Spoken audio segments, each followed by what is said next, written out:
Alright, what is up YouTube? Sportsvlog 98 here. Haven't made a video in a while. I've been at college this fall into the winter now.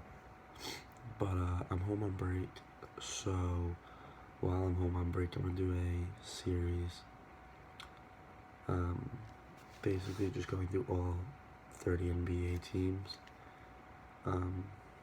What I like about them, what I don't like about them, a trade they should make. What I like about them, what I don't like about them, financial situation, a trade they should make, a player they should draft. So first up on the list is the Atlanta Hawks, coached by Mike Budenholzer. I think Mike Budenholzer is a fine coach. I don't think he needs to go after the season.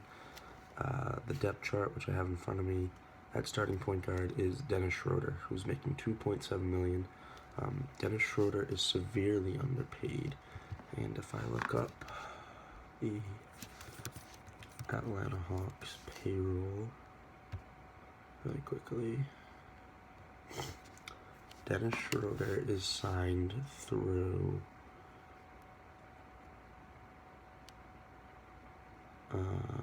this year. Okay, good. All right, so Dennis Schroeder is under contract until 2020, and he's only making the 2.7 mil for this year, which is, I'm guessing, what's left from his rookie deal. After this year, he's gonna make 15.5 million for the next 4 years, which is more reasonable for Dennis Schroeder. I was gonna say, you're definitely gonna have to pay Schroeder when his contract is up because he's worth a lot more than 2.7 million. I don't agree with you trading Jeff Teague. I think if any of the two should have been traded, it should have been Schroeder, but what's been done is what's been done. It's a good trade for the Pacers, and you're gonna work with Dennis Schroeder now. Dennis Schroeder is not bad by any means. I just think Jeff Teague is slightly better. Excuse me. Next up is backup point guard Malcolm Delaney. Malcolm Delaney is making 2.5 mil for the next 2 years. That's fine. Kyle Korver is making 5 mil, and he is a free agent after the season. And you're gonna have to make a decision whether or not to sign Kyle Korver, because Kyle Korver is getting up there in age. I think he's about 35 or 36 now at this point.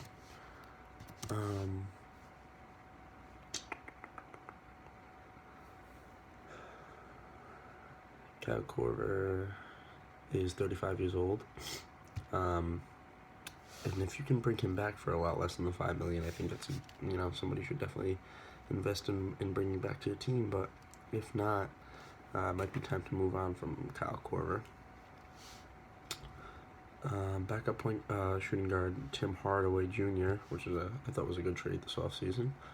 Tim Hardaway is making $2.2 million this year, and will be making $2.2 million for, actually just this year. He has a qualifying offer up next year, so I think that's an offer that they should take. It's only $3.3 million, and I think he plays well for the Hawks. It's only $3.3 million, like I said. If you can sign him more long term, that's probably more beneficial to you as a team, but that's fine. Next up is a small and DeAndre Bembry makes $1 million. Kent Bazemore is making $15 million for the next 4 years. Next two years and a player option. Kent Bazemore, technically under today's NBA salary, with the new deals that are going on today, Kent Bazemore isn't overpaid, but $15 million is a whole lot for just an average shooting guard, small forward. But I don't think you move Kent Bazemore. I don't think he's a player that you trade. Thabo Sefalucia makes 3.8 million for not that much longer, I don't think. Yeah, just this year. Taurean Prince makes 2.2 million for a little bit of time now, but I think he's on a rookie deal, so I'm not positive though. You've got some heavy hitters coming in now. Paul Millsap making 20 million, and Paul Millsap.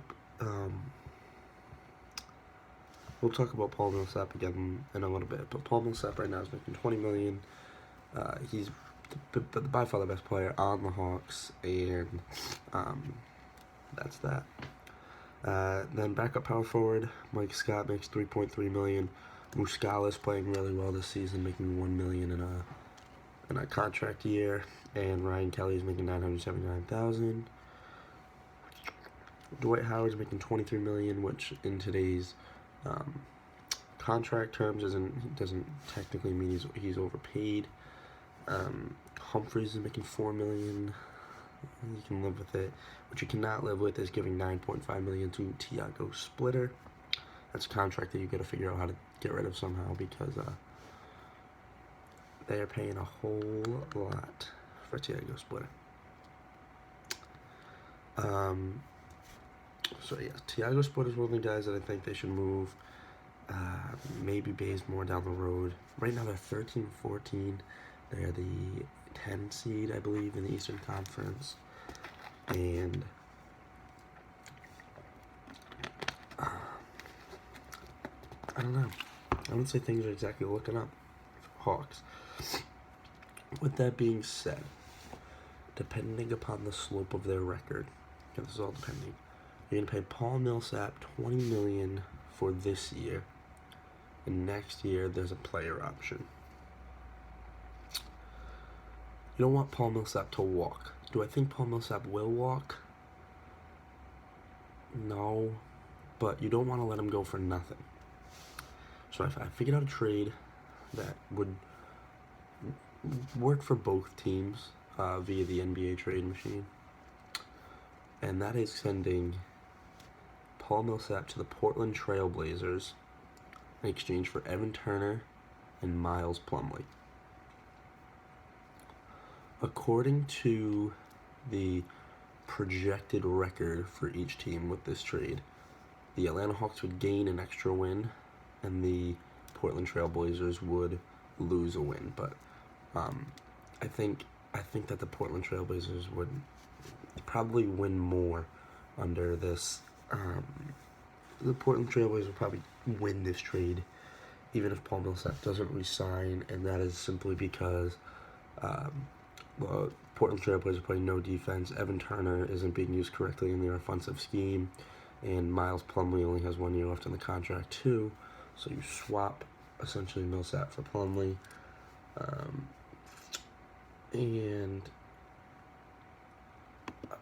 surprisingly though, player efficiency rating over here on this trade machine, Paul Millsap has an 18.9 and Plumlee has an 18.1. So Plumlee by any means isn't a bad player. And now you could run let me see. I'd probably make Muscala your starting power forward, and run Howard and then Plumlee off the bench to give you more depth at that center position, because I'm not trusting Chris Humphries or Tiago Splitter off the bench, not at this stage in their career anyway. And the mock draft website that I used was, let me pull it back up real quick. Right here. The mock draft website I used was NBADraft.net, and it projects where each team's going to be in this upcoming draft. And they have Atlanta taking Marquise Bolden from Duke is center, a 6'11" center, who's a freshman. I don't agree with that in the sense that they already have Dwight Howard, and in the trade that I made, they no longer have a power forward. So available on the board in terms of power forwards that I like on this mock draft include Bam Adebayo, Ivan Rabb and Miles Bridges. And if I had to get my choice of pick out of those three, I would take Ivan Rabb, and then probably Miles Bridges, and then Abadeo. But definitely Rabb at number 1. So that is my outlook on the Atlanta Hawks. I think Paul Millsap is somebody that should be traded if they're going to be out of the playoff picture for this year. He's making a whole lot of money, and you can, potentially try and get something for him. I'm sure Atlanta Hawks fans are gonna comment down below, giving me some slack for that, but I think that's the right move for them to make at this point in time. So make sure you like and subscribe. I'm obviously going to be making more videos now that I'm home for break. So, yes, thanks for watching.